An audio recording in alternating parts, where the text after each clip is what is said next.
এটা আমি 8-10টা ক্লাস নেব, 8-10টা ক্লাস অবশ্যই লাগবে।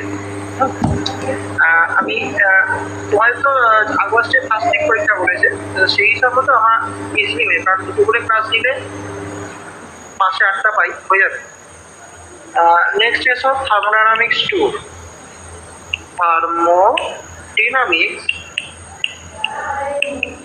থার্মোডাইনামিক্স 2। আমরা দেখো যে ফার্স্ট ল অফ থার্মোডাইনামিক্স পড়ে এলাম, সে কি পড়েছিলাম, কেন আমরা সেকেন্ড ল করছি, এগুলো প্রথমে জানা দরকার। দেখো আমি প্রথমে যে ফার্স্ট ল অফ থার্মোডাইনামিক্স পড়ে এসেছি, ফার্স্ট ল অফ থার্মোডাইনামিক্স, সেখানে কি পড়েছি, এইটাকে দেখো আমরা law of conservation of energy বলি, শক্তি নিত্য সূত্র, তাই তো। এটাই দেখো হচ্ছে কি law of conservation of energy, তাই তো। তার মানে কি, একটা form of energy is converted to different amount of another form of energy, তাই তো। এটা কি দেখো আমরা এরকম বলি যে one form of energy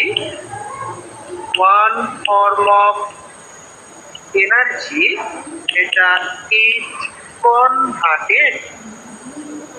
converted to equivalent amount of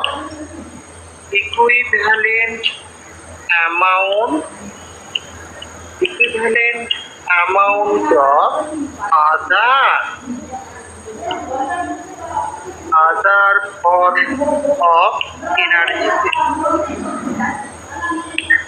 তাই তো। one form of energy is converted to equivalent amount of other form of energy।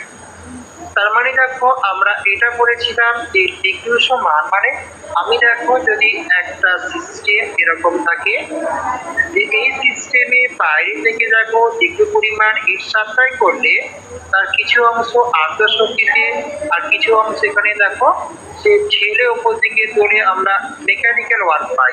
তাই দেখো আমরা এটাকে ডিকিউ প্লাস ডিডব্লিউ এইভাবে দেখো আমরা ফার্স্ট লয়ে ম্যাথমেটিক্যাল ফর্ম করে এসেছি, ঠিক তো। তাহলে এইটা দেখো আমরা পড়েছি কি যে one form of energy is converted two equivalent amount of other form of energy.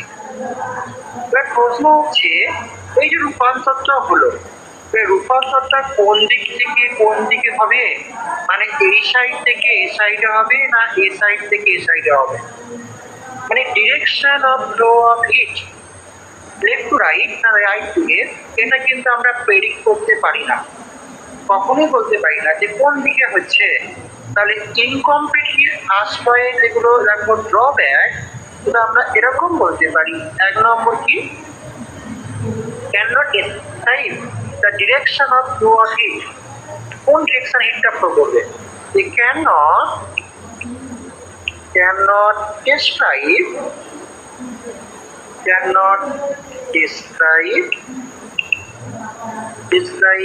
the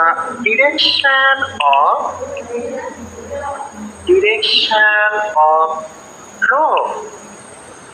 flow of heat, that is আমি left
হয়েছে?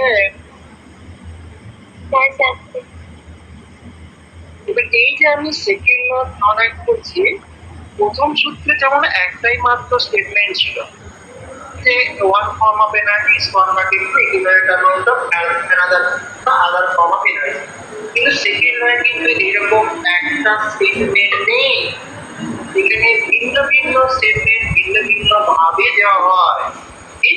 এখানে ভিন্ন ভিন্ন স্টেটমেন্ট আছে, তাহলে এখানে বলতে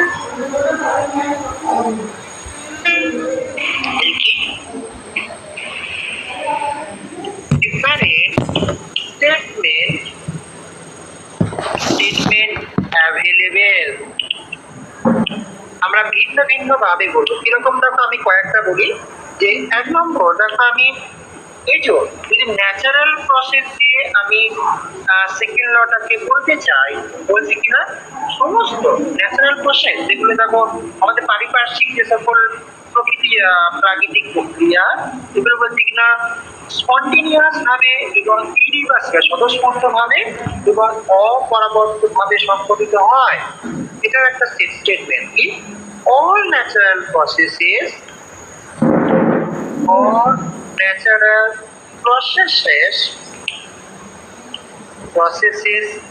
are spontaneous and irreversible in nature.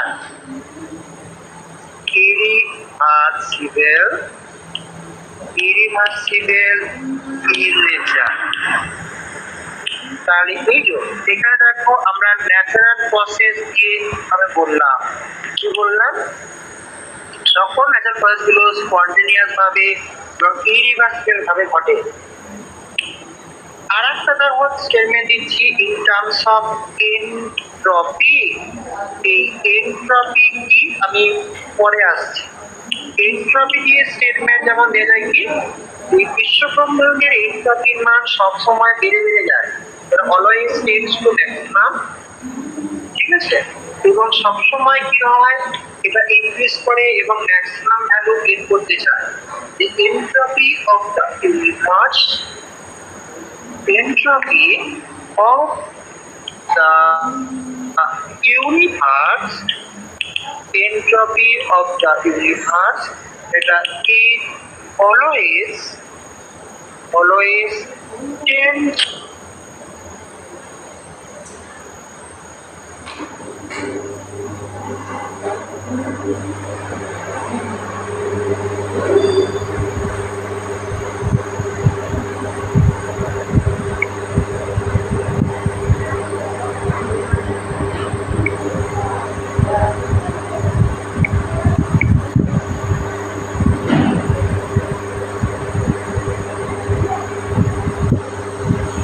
Reservoir থেকে হিট অ্যাবজর্ব করবে, ওই হাই টেম্পারেচার রিজার্ভারে এবার সে রিজেক্ট করবে, ঠিক আছে।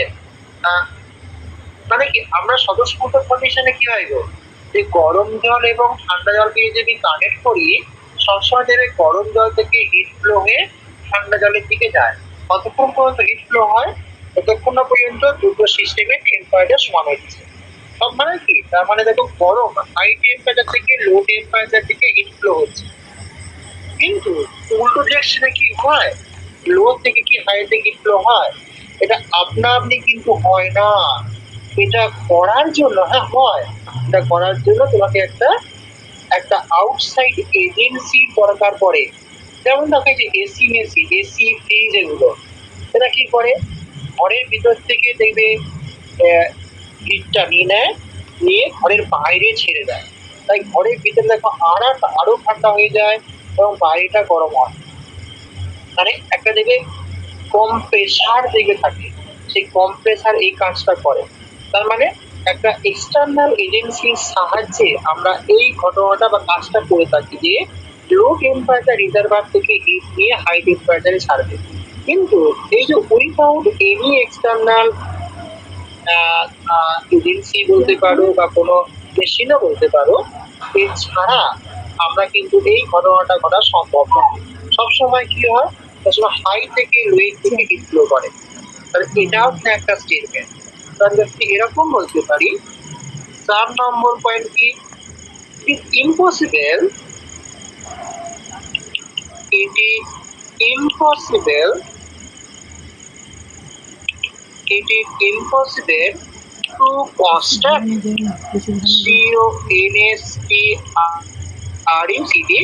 construct a machine, construct a machine which transfer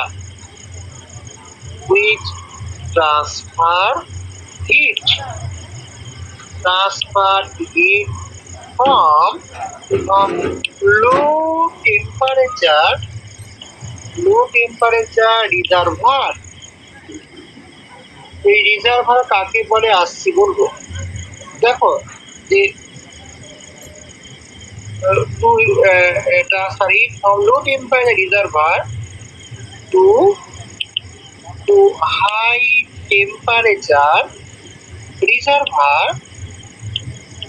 high temperature reservoir by a cyclic process, বারবার করে, হ্যাঁ, by a cyclic process,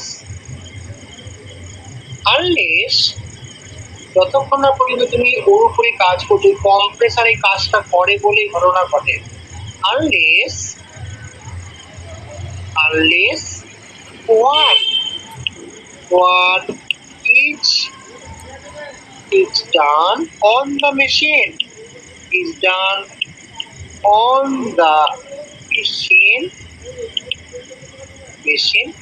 by outside agency,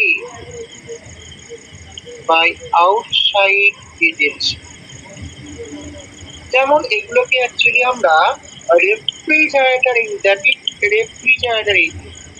যে দেখবে ফ্রিজ চলে, এগুলো সব দেখবে একটা কম্প্রেসার দেবে থাকে, সেই কম্প্রেসার কিন্তু এই ঘটনাটা ঘটিয়ে দেয়। কম্প্রেসারের সাহায্যে জানি তো তুমি কিন্তু এটা করতে পারো না। রেফ্রিজারেটর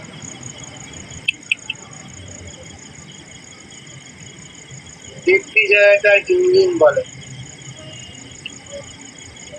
তাহলে এটাও একটা সেকেন্ড। এবার পরীক্ষায় কিন্তু কখনো সেকেন্ড রয়ে স্টেটমেন্ট দেখো এরকম কোশ্চেন আশা করি দেবে না। যদি দেয় তুমি তোমার মতো করে সহজ করে তোমার যে কোনো লিখতে পারো। আমি 4 রকম একটা লিখেছি, তুমি তোমার সুবিধা মতো লিখবে, ঠিক আছে?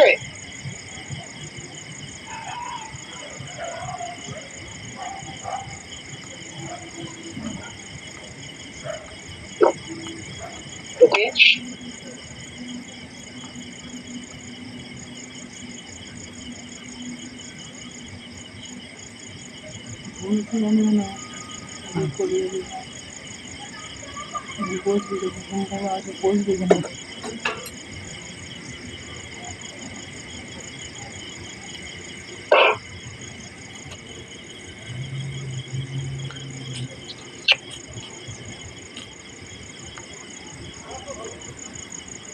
সর ওকে।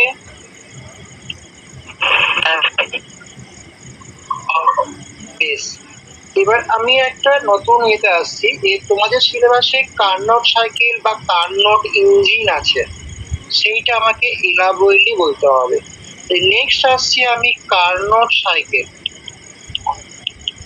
এখান থেকে প্রায় প্রতি বছর কোশ্চেন হয়, কিন্তু এখন তো তোমাদের অর্গানিক ফিজিক্যাল একসঙ্গে হয়ে গেছে বলে এর গুরুত্বটা অনেকটা কমে গেছে, কিন্তু আগে এখান থেকে প্রতি বছর একটা করে কোশ্চেন হতো।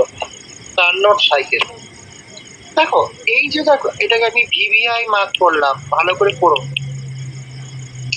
দেখো এই কার্নট আর সাইকেল বলছি, এই কার্নট কি, এটা হচ্ছে একটা সায়েন্টিস্টের নেম। আর সাইকেল মানে কি আমাদের যে সাইকেল ইউজ করি সেগুলো নয়।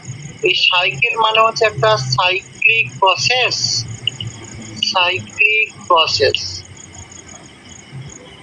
কাকে সাইক্লিক প্রসেস বলে? যার ফাইনাল স্টেটটাই দেখো ইনিশিয়াল স্টেটের সমান হয়। দেখো এটাই হচ্ছে কিনা final state is the initial state. এবার এই কার্ন কি বলছে বলতো, যেহেতু একটা সাইক্লিক প্রসেস, তাহলে এই সাইক্লিক প্রসেসে 4টে স্টেপ আছে। কারণ একটা স্টেপে কিন্তু সাইক্লিক প্রসেস হয় না। আমি ধরো এক্সপানশন করলাম, করে আমাকে আবার পুনরায় আগের অবস্থানে ফিরে আসতে গেলে আবার কম্প্রেশন করতে হবে। এখানে চারটে স্টেপ আছে, যে here the cyclic process contain, here the cyclic process হ্যাঁ is totally reversible in nature, মানে আমি যা টোটালি রিভার্সিবল ওয়েতে করব, is totally reversible in nature। এবং এর মধ্যে চারটে স্টেপ আছে, ঠিক আছে। রিভার্সিবল মানেই বুঝতে পারছো যে বাস্তবে তো কোনো প্রক্রিয়া রিভার্সিবল ওয়েতে হয় না, তাই এটা পড়ছি, এটা একটা কাল্পনিক প্রক্রিয়া, কারণ বাস্তবে কোনো প্রক্রিয়ায় বা কোনো প্রসেস রিভার্সিবল ওয়েতে ঘটে না। তার মানে এটা একটা পুরোপুরি একটা ইমাজিনারি একটা cycle. Cyclic process is totally reversible in nature. It contain four step, চারটে স্টেপ আছে। All step are reversible. এখানে all step are carried out by reversible way, তাহলে এই কথাটা টোটালি রিভার্সিবল চারটে স্টেপ আছে। চারটে স্টেপের মধ্যে দুটো হচ্ছে এক্সপানশন স্টেপ আর দুটো কম্প্রেশন স্টেপ, ঠিক আছে। এখানে কি দুটো এক্সপানশন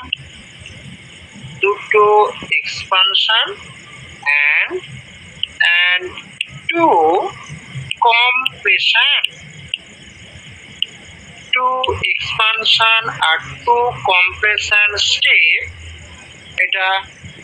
এটা দেখো সাকসেসিভ ওয়েতে হয়। আমি টু এক্সপানশন আর টু কম্প্রেশন স্টেপ এর মধ্যে, এবার সাকসেসিভ স্টেপ গুলো কিরকম বলতো, যে পরপর যে চারটে স্টেপে যেমনকে বলতে হয় যে কোনটার পর কোনটা ঘটছে, এখানে এরকম বলা হয় কি for successive SUCCESSIV, for successive step আর চারটে সাকসেসিভ। এক নম্বর দেখো আমি বলতে পারি আইসোথার্মাল রিভার্সিবল এক্সপানশন। প্রথম দুটো এক্সপানশন, পরের দুটো সংকোচন, এটা মাথায় রাখবে, হ্যাঁ। এক নম্বর হচ্ছে আইসোথার্মাল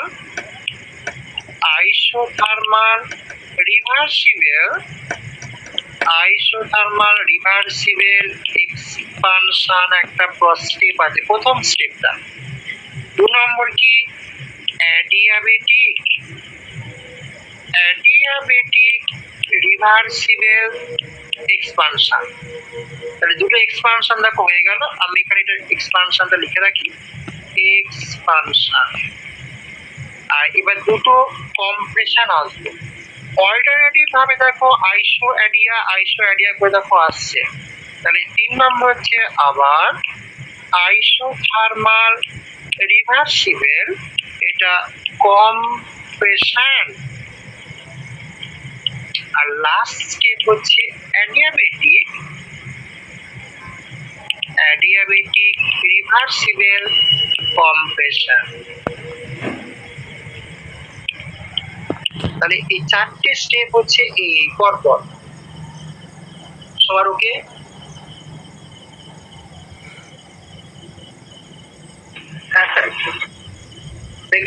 এটা কিন্তু পরীক্ষার কোশ্চেন আছে যে কার্নোট সাইকেলের পরপর চারটে স্টেপ কি কি বলো। প্রথমে আইসোথার্মাল এক্সপানশন, তারপরে অ্যাডিয়াবেটিক এক্সপানশন, তারপর আবার আইসোথার্মাল কম্প্রেশন, অ্যাডিয়াবেটিক কম্প্রেশন করে আমি আবার ইনিশিয়াল স্টেটে যাব। এবার এই যে আমি কার্নোট সাইকেলটা বারবার বলছি, এখানে সিস্টেমটা কি গো, সিস্টেমটা আমাকে উল্লেখ করাই হয়নি। সিস্টেমটা হচ্ছে one mole ideal gas system. The system is one mole 1 mole MOLE 1 mole ideal gas. তাহলে 1 মোল আইডিয়াল গ্যাস এটা হচ্ছে আমার থার্মোডাইনামিক সিস্টেম। এই সিস্টেমটা কিছু কাজ করে কোথায়? দুটো টেম্পারেচার রিজার্ভারের মধ্যে। আমি পিকচার আঁকছি দেখাচ্ছি। ধরো আমি এটা বলছি, আমি পিকচারটাকে এগিয়ে দিই বুঝলি তোমাদের চোখের সামনে। ধরো আমি এটা বললাম কি আমার এটা দেখো আমার সিস্টেমটা, ওকে। এই সিস্টেমটা এইদিকে দেখো একটা আমি রিজার্ভার রেখেছি, আবার এদিকেও দেখো আমি একটা রিজার্ভার আঁকছি। কাকে রিজার্ভার বলে? যে রিজার্ভার হচ্ছে সেগুলো যেখান থেকে তুমি কিছু পরিমাণ এনার্জি যদি নাও বা দাও, তার টেম্পারেচারে কোনো চেঞ্জ হয় না। মানে সেখানে এত বেশি পরিমাণ এনার্জি আছে, সেখানে সামান্য পরিমাণে যদি তোমার কাছে এনার্জি দিয়ে দেওয়া হয়, তার টেম্পারেচার একই থাকে। বা যদি সামান্য পরিমাণ এনার্জি তুমি নিয়ে নাও, তার টেম্পারেচারে কোনো চেঞ্জ হবে না। যেমন সূর্য, সান, প্রচুর এনার্জি, ওখান থেকে সামান্য পরিমাণ তুমি এনার্জি নিয়ে নাও, কিছু অসুবিধা হবে? কিছুই হবে না। তাহলে এইটা বললাম কি আমার থার্মোডাইনামিক সিস্টেম, ওকে। এই সিস্টেম আবার কালারটা বড্ড ক্যাটক্যাট করছে। তাহলে এটা বললাম এটা আমার থার্মোডাইনামিক সিস্টেম। এই সিস্টেমটা দেখো আমার দুটো রিজার্ভার আছে। এইদিকে রিজার্ভারটা দেখো টেম্পারেচার আমি T2 বললাম, এটা হচ্ছে হাই টেম্পারেচার রিজার্ভার। এটা কি মানে টেম্পারেচারটা খুব বেশি, হাই টেম্পারেচার রিজার্ভার। এই হাই টেম্পারেচার রিজার্ভারটাকে এক কথায় আমরা সোর্স বলবো, সোর্স। আর এদিকে দেখো কি আছে একটা টেম্পারেচার T1, এটাকে লো টেম্পারেচার রিজার্ভার বলা হয়, কারণ এর টেম্পারেচারের মানটা T2 অপেক্ষা কম। এটা হচ্ছে লো টেম্পারেচার রিজার্ভার। এটাকে এক কথায় সিঙ্ক বলে। তাহলে সোর্স আর সিঙ্ক খুব ইম্পর্টেন্ট। এখানে মনে রাখতে হবে যে T2 must be greater than T1। তাহলে এইটা দেখো একটা থার্মোডাইনামিক ইঞ্জিন, সে দেখো দুটো রিজার্ভারের মধ্যে কাজ করছে। কিভাবে কাজ করে? এই ইঞ্জিনটা দেখো হাই টেম্পারেচার রিজার্ভার থেকে কিছু পরিমাণ হিট Q2 পরিমাণ গ্রহণ করে তার কিছু অংশ সে কৃতকার্যে সম্পন্ন করে, আর বাকি অংশ সে দেখো সিঙ্কে Q1 পরিমাণ রিজেক্ট করে। বুঝতে পারলে? তাহলে আমি যে কোনো দেখো ছবিতে আঁকলাম সেটা একটু কথাই বলে দিই যে the system is 1 mole ideal gas. এইটা কি হয়? এই সিস্টেমটা পারফর্ম করে কিছু work W। This system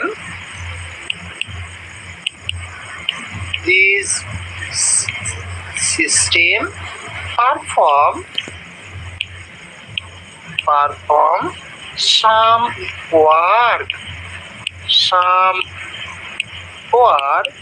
W কোথায়? between two temperature reservoir, between, এটাকে আমি T1 বলেছি, হ্যাঁ এটা ভুল করে নেই আবার, এটা T1 আছে। যে this system perform some work between two temperature reservoir, okay. High temperature রিজার্ভারটাকে আমরা সোর্স বলবো, আর লো টেম্পারেচার রিজার্ভারটাকে আমরা সিঙ্ক বলবো। The high temperature reservoir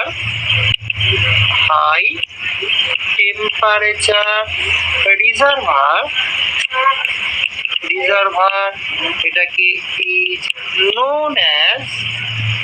is known as source, SOURC, যার temperature T2, and low temperature reservoir is known as, এটাকে sync বলে। এই source এবং sync ভালো করে মনে রাখবে। ওকে, লিখে নাও, তারপর আসছি।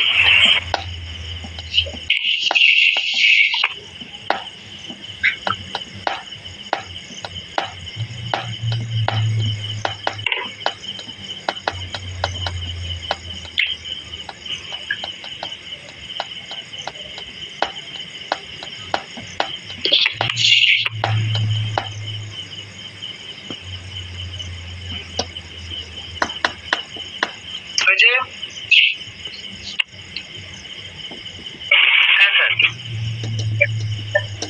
এবার কি দেখো, যে তীর চিহ্নগুলো দিয়েছি, সিস্টেমটা দেখো সোর্স থেকে কিছু হিট অ্যাবজর্ব করেছে, কত পরিমাণ? Q2 পরিমাণ। তাহলে দ্য সিস্টেম, এখানে লিখতে হবে the system absorb, the system absorb some heat, কতটা? Q2 পরিমাণ from source,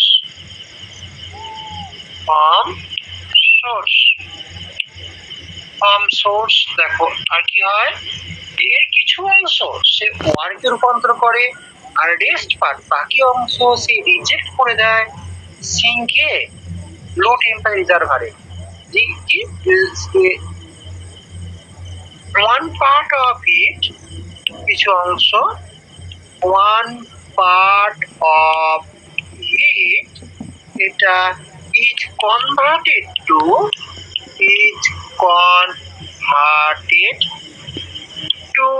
work,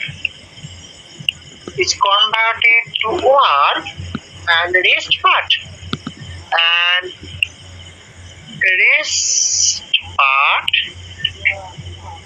rest part of heat, এটা is rejected to the sink এ। দেখো রিজেক্টেড কত করছে গো, দেখো যে রেস্ট পার্ট অফ হিট, এটা দেখো আমি মার্ক করে দাও তো, এটা দেখো আমরা Q1 পরিমাণ, রেস্ট পার্ট অফ হিট ব্র্যাকেটে Q1 rejected to the sync মানে T1 এতে।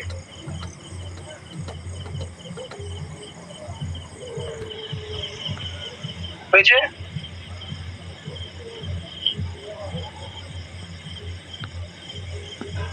ছবিটা দেখে দেখা তোকে বললাম।